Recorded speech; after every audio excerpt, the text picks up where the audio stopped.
İlqar gülablı qara xəncər. Zinət də utana öz sevgisindən, Yusifə aşiq olduğundan Solmaza danışmışdı. Sonra da Solmazdan xahiş etmişdi ki, heç kimə deməsin. Solmaz da ona söz vermişdi. Solmaz öz düşüncəsində Zeynətə kömək edəcəyinə qərar vermişdi.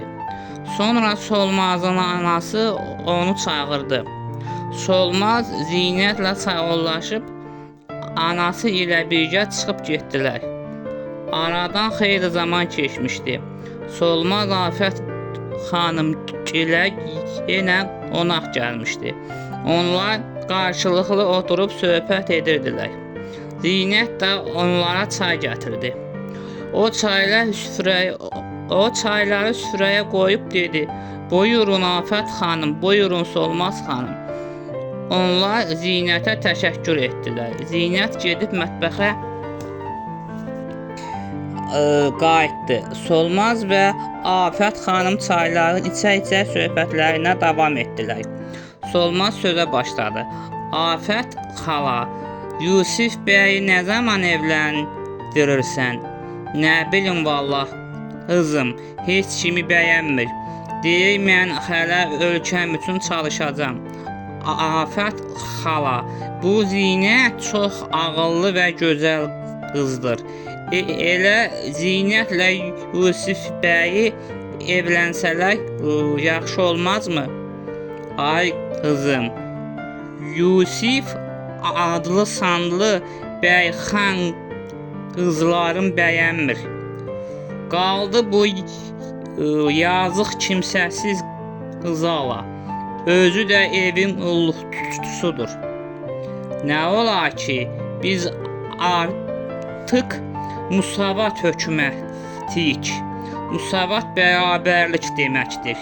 Bəy də, xan da, fəhlə də, kəndli də, şəhərli də, kəndli də, hamımızın hüququ bərabərdir. Varlı da, kasıb da, hamımız insanıq. Allahın quluyuq.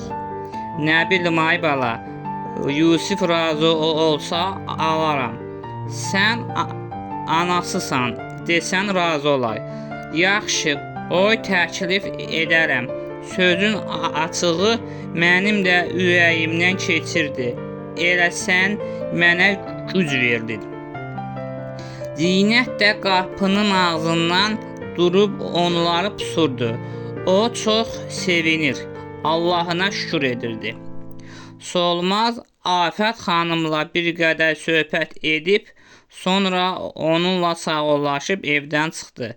Çıxanda qapının ağzında Zeynəti gördü. Zeynət onu qucaqlayıb öpdü. Ona təşəkkür edərək dedi: "Çox sağ ol bacı, sənin sayəndə mən xoşbəxt oluram. Allaha dua edirəm ki, sən də Ağa Həsən ağa ilə xoşbəxt olasan. İnşallah." Axşam çağı isə mən və Yusif Afət xanımın yanına gəldik. Afət xanım məni görüb salam verdi. "Salam ay Ağa Həsən, necəsən?" "Sağ ol Afət xala, yaxşıyam, sən necəsən?" "Sağ ol bala, biz ikimiz gəlib divanda onun yanına oturduq." Afət xanım Yusifə baxaraq dedi: "Sənə bir qız tapmışam."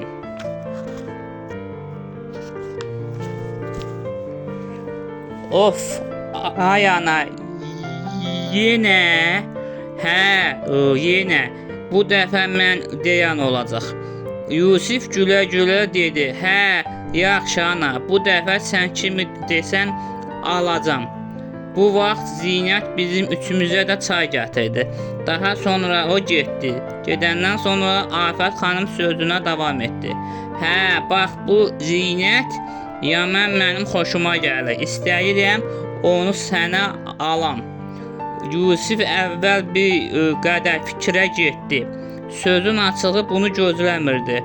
Amma sonra anasına verdiyi sözü xatırladı və dedi: "Yaxşı ana, mən verdiyim sözü tutaram. bayaq sənə söz vermişdim ki, kimi desən alacam. Ana bala qucaqlaşıb öpüşdülər. Atasının və şəhidlərimizin ili çıxmamış toy eləmək istəmirdilər. Ona görə Yusiflə Zinət əvvəl nişanlandılar. İl çıxdıqdan sonra isə baş yenə müharibəyə qarışdı. Erməni təxribatçıları yenə Qarabağda və Zəngəzurda terroru əl ataraq günahsız insanlara qarşı qırğınlara başladılar. Hökumətimiz bu terrorun qarşısını almaq üçün hərəkətə keçdi. Yusif bəyin başçılığı ilə bizim dəstəmiz şəhərdə baş qaldıran bütün erməni qara güruhların elə yerindəcə məhv elədi. Erməni terrorçuları bir məhv edildilər. Azərbaycan ordusu qısa zamanda Qarabağ və Zəngəzurdakı bütün erməni terrorçularını darmadağın etdilər. Sultan bəy Sultanovun başçılığı ilə Azərbaycanlılar Zınıq çayı sahillərində 5000 nəfərlik erməni terrorçularının bütün planlarını pozub məhv etdilər. Zınıq çayından 4 il su əvəzinə qan axdı. Bu döyüşlərdə biz də iştirak etdik. Yusif bəy qara xəncəri ilə yüzlərlə erməninin başını kəsdi. Göstərdiyimiz qəhrəmanlığa görə hökumətimiz bizə mükafatlar verdi. Aradan bir müddət keçdi. Bütün Şuşa şəhəri toya hazırlaşırdı. Elə bu vaxt Bakıdan gələn xəbər hamımızı sarsıtdı. Rusiyanın 11-ci Qızıl Ordusu Bakını mühasirəyə almış, Musavat hökumətini istefa verməyə məcbur etmişdi.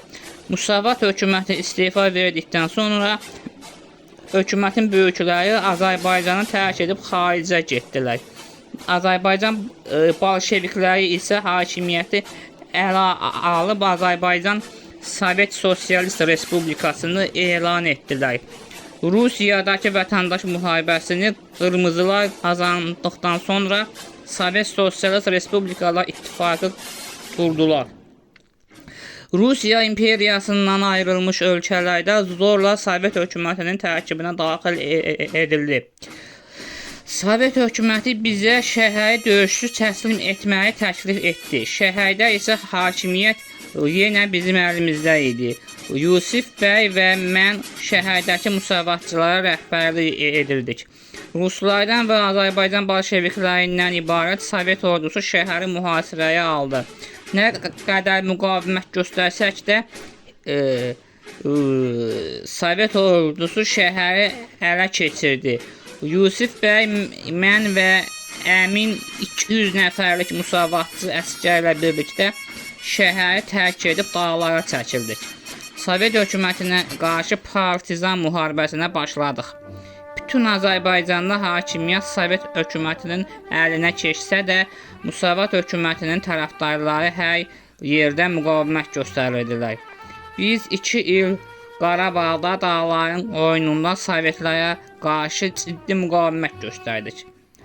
Qarabağın bəzi yerlərində adlı sanlı bəylər, xanlar Sovet hökumətinə qarşı bizə kömək göstərirdilər.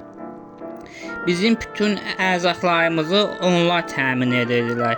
Bu bəylərdən biri də Mahmud bəy idi. Günlərin bir günü o bizi evinə qonaq çağırmışdı.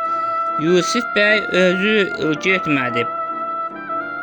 Mənlə əmini göndərdi. Dəstə də biz onun elçiləri idik. Mühüm yerlərə, danışıqlara bizi göndərirdi. Ağa Hüseyin əmirlə birlikdə yanımıza 5-10 nəfər silahlı alıb Mahmud bəyin kəndinə qonaq getdik. Bizim üçün süfrə açıldı. Yeməyimizi yedikdən sonra çay içirdik. Mahmud bəy bizimlə söhbətə başladı. Hə, cavanlar, deyin görək mübarizəniz necə gedir? Mən ona cavab verdim. Necə gedəcək? Şura hökumətinin güclü ordusu var. Biz isə kəsdi küçü adamlarıq. Hər gün nə qədər